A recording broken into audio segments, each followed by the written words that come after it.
Salut Castor. Eh oui, t'aurais pu t'attendre à Nico pour cette vidéo, mais contrairement à ce que tu peux penser, l'aéro c'est un vrai outil quick and dirty mon gars. Et tel le loup à la bergère, je m'en vais t'expliquer pourquoi. Pourquoi un aéro pour commencer?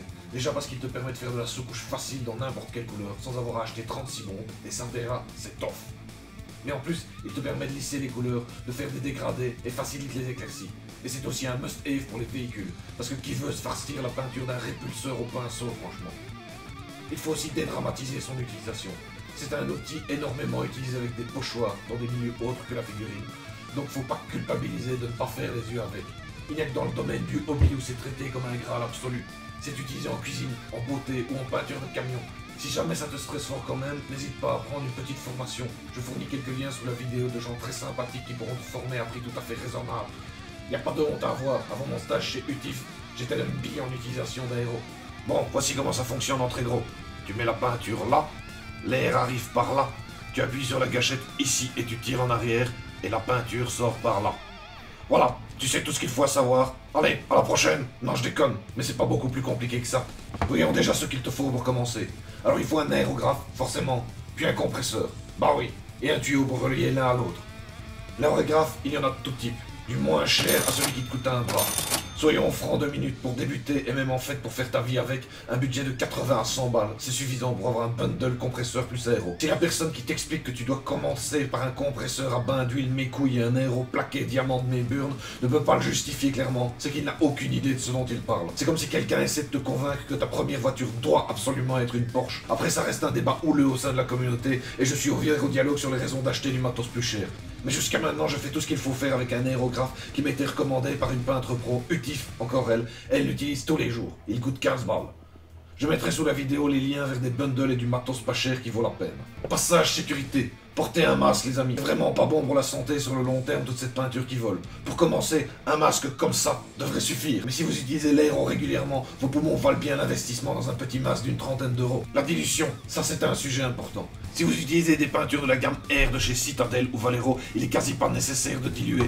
Même chose pour les sous-couches de chez AK, mais vous pouvez utiliser quasi n'importe quelle couleur de base, comme par exemple les layers de chez Citadel. Là, vous diluez avec du thinner, un produit de dilution. En général, utilise celui de la marque de peinture que tu veux diluer, si tu veux pas te planter en tant que débutant. Mais perso, j'utilisais du Valet-Jean pour presque tout. Et maintenant, je dilue avec un mélange 50-50 d'eau déminéralisée pour faire à repasser et de liquide essuie-glace, rapide, efficace et bon marché. La bonne dissolution, c'est quand la consistance de la peinture est entre la crème et le lait.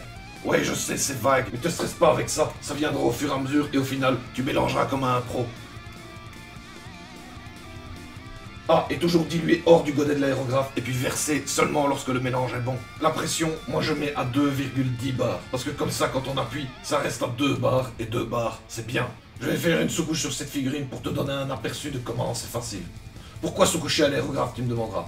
Bah déjà c'est moins cher. Avec un pot comme ça, je tiens depuis des mois en l'utilisant tous les jours et en gaspillant à mort. Là où une bombe Citadel standard, je la vide dans 2 coups de fourchette à salade. Puis tu peux faire n'importe quelle couleur. Soit les couleurs de base, mais aussi les mélanges personnels. Et ça c'est classe en plus d'être vachement pratique. Alors moi j'utilise de la sous-couche de chez AK, parce que c'est pas cher et que c'est la meilleure que j'ai trouvée jusqu'à maintenant. En noir comme en blanc. Il y a plein d'autres couleurs aussi.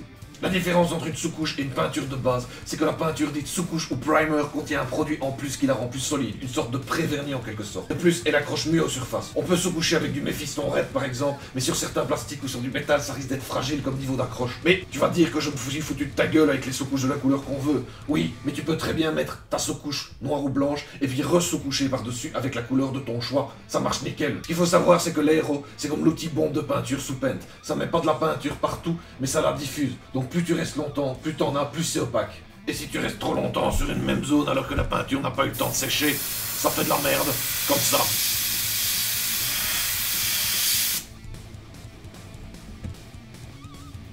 Donc passez en voile fin, comme avec une bombe, et puis laissez le temps à la peinture de sécher.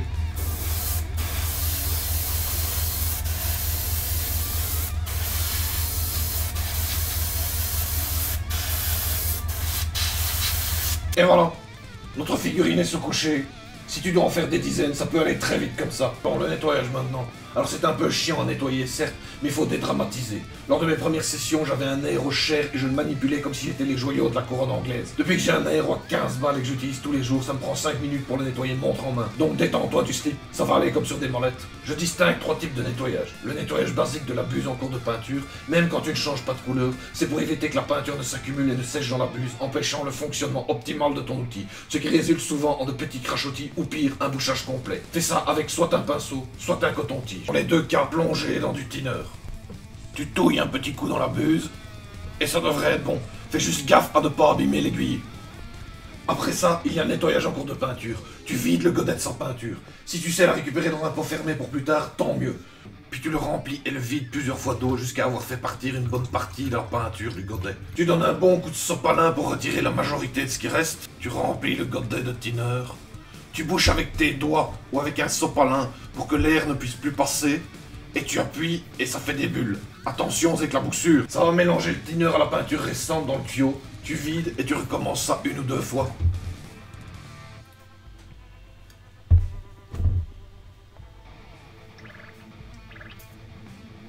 Puis tu mets un peu de thinner dans le godet et tu l'éjectes dans un pot comme si c'était de la peinture.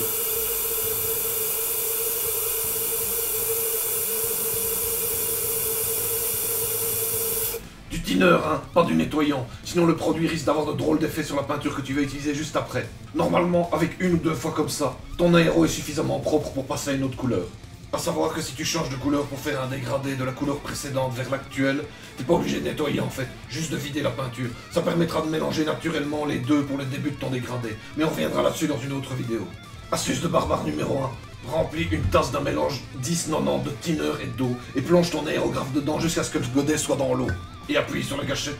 Même le nettoyage, je le fais en quick and dirty, tu vois. Mais fais attention, c'est que la boussure. Tu devras peut-être régler la pression vers le bas pour utiliser cette technique.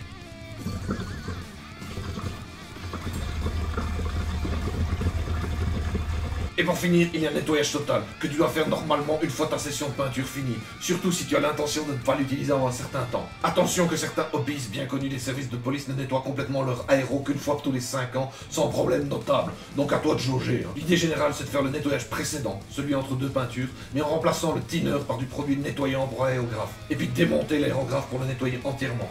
Le démontage varie selon les modèles. Certains, c'est beaucoup plus facile que d'autres. Souvent les plus chers sont plus faciles à démonter, jamais compris pourquoi. Ça justifie moyen le prix, mais c'est un confort. Il faut aussi nettoyer totalement la buse démontée. Tu peux la mettre à tremper dans un petit pot rempli de produits nettoyants. Astuce de barbare numéro 2, laisse-la tremper dans le godet que tu as rempli de produits nettoyants à l'étape du pré-nettoyage. Après, tu sors l'aiguille par l'avant si possible, pour éviter qu'elle ne traîne de la peinture partout dans le reste de l'aérographe, ce qui est moyen bof.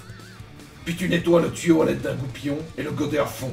L'aiguille, tu la frottes dans du sopalin imbibé de produits nettoyants, et voilà le travail. Alors Castar, ça a l'air compliqué? Honnêtement, te prends pas la tête, prends un aéro pas cher pour tester, fais-toi une expérience, teste dans tous les sens, et tu verras, ça ira super vite pour apprendre. Et c'est un outil tellement, mais tellement utile dans la vie d'un hobbyiste. Si cette vidéo t'a plu, abonne-toi à ma chaîne, à ma page Facebook, et peut-être fais un mini don sur Tipeee. Et si tu as des questions, critiques ou suggestions, n'hésite pas à les poster en commentaire ci-dessous, sur la page Facebook ou sur notre groupe Facebook. Allez, bisous et Castar, à la prochaine.